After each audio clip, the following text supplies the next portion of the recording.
Hello, this is Pigsy. Yes, I want to talk about tinnitus or tinnitus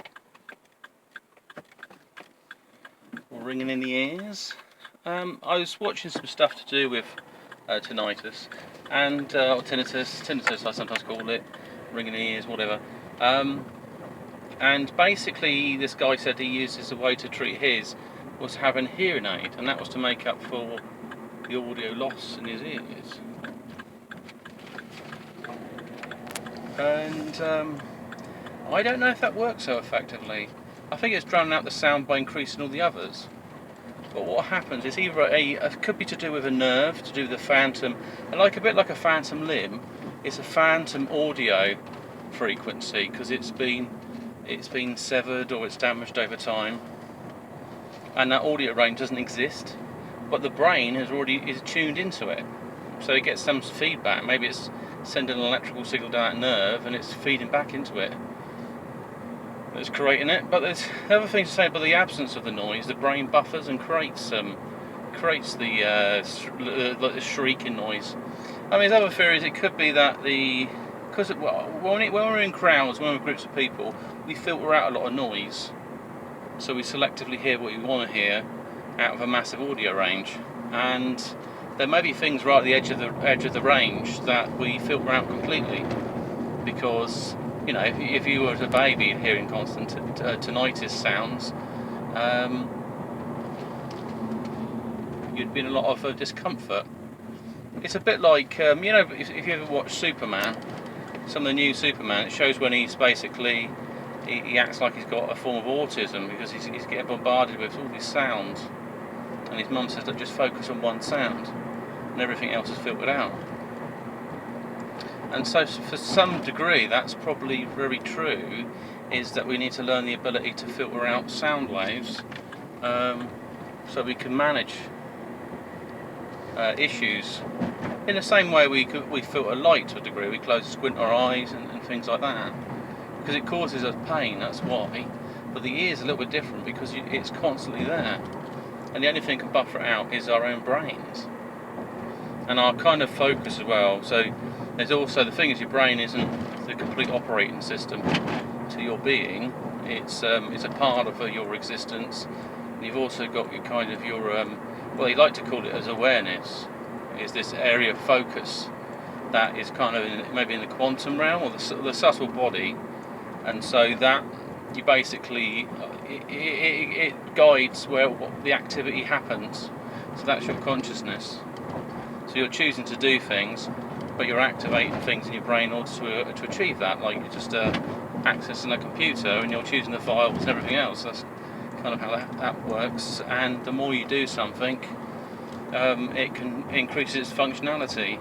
Now in this kind of satanic control system, they want to make you more materialistic, so that you only see yourself as a bloody machine and technology, and you sort of like divorce your consciousness and not access the higher levels. Because things like I do my heartfulness meditation, I meditate on my heart, and I've come to realise that there's a consciousness within there, and so within these chakra points, they've got their own little conscious bubbles, and so when you access them, you could kind of interconnect to these hubs maybe, and then the impact of that is that you can get higher access to knowledge.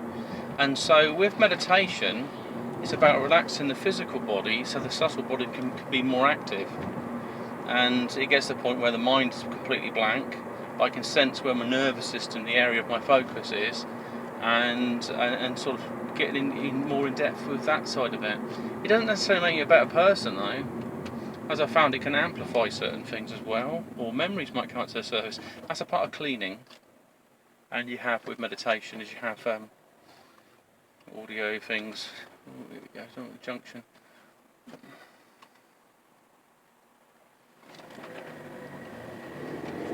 Little dance of the cars. Something like that. Whoa. That scared me. So anyway, back to the meditation side. With tinnitus though, it's very much the awareness. When the awareness is of you having it, it amplifies. But when you don't, it can kind of calm down. And whether it's a frequency that already exists in the range, because it's very particular. If I was buffering or filling in noises, I don't think I'd produce a constant high-pitched sound. You know, if I was an engineer choosing how to manage missing audio, I wouldn't stick a noise that really drowns out my ears and disrupts my thinking. It just doesn't, because the body would modify it. It's a bit like this. The idea is that you see upside down, and your brain corrects that, and so it switches it right around. I mean, I don't know if that's true. It's how they see the lenses operate. They assume it's like a projector lens, but it doesn't turn to electrical signals, and the fact the nerves probably twisted around like a cable in the eye. It's not like straight wires. So it's far more complicated. So any tips or things? So possibly hearing aid stuff might help. I don't know, I might have to try it myself. It could make things worse, but then it might be pretty cool if you could amplify your hearing on control. Maybe some really cool ones, like use your smartphone. So if you're in somewhere, a quiet place, you can put it up and you can hear much more wider range of sounds. And then you need it in a smart way that you can drop it. So you could have super hearing, or it may just be very irritating. It might just amplify a lot of white noise.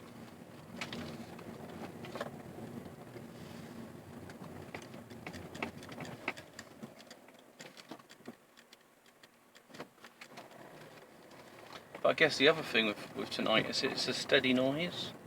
It's being constantly produced.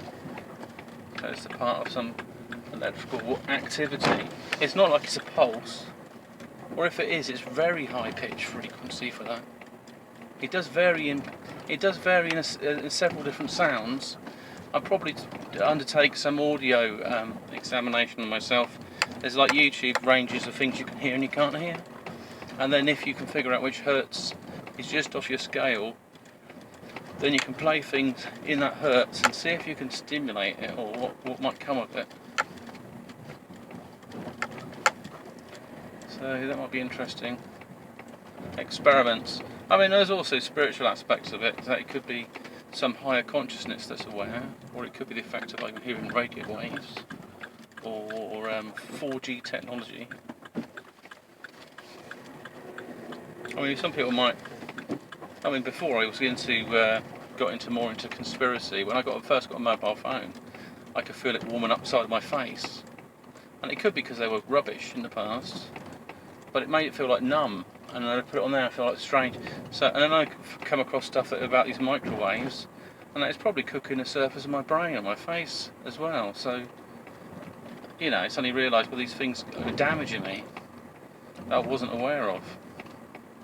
I mean, in the past I had something where that happened that potentially damaged my eardrum, but for all the other things in there, I don't know. It could be even an ear infection.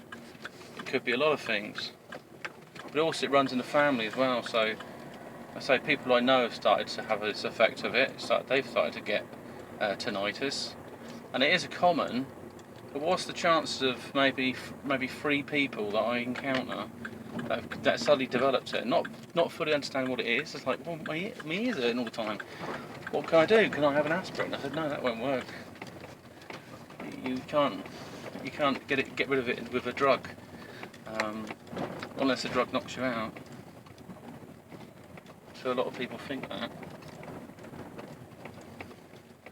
they can get like a magic pill and it takes away all their discomfort. Yeah, we go in here, it's fine. There we go. So yeah, at the moment I've got like a range of it. Just have to do a bit more research and see what I find. I'll just peace sign off and have a great one. Bye.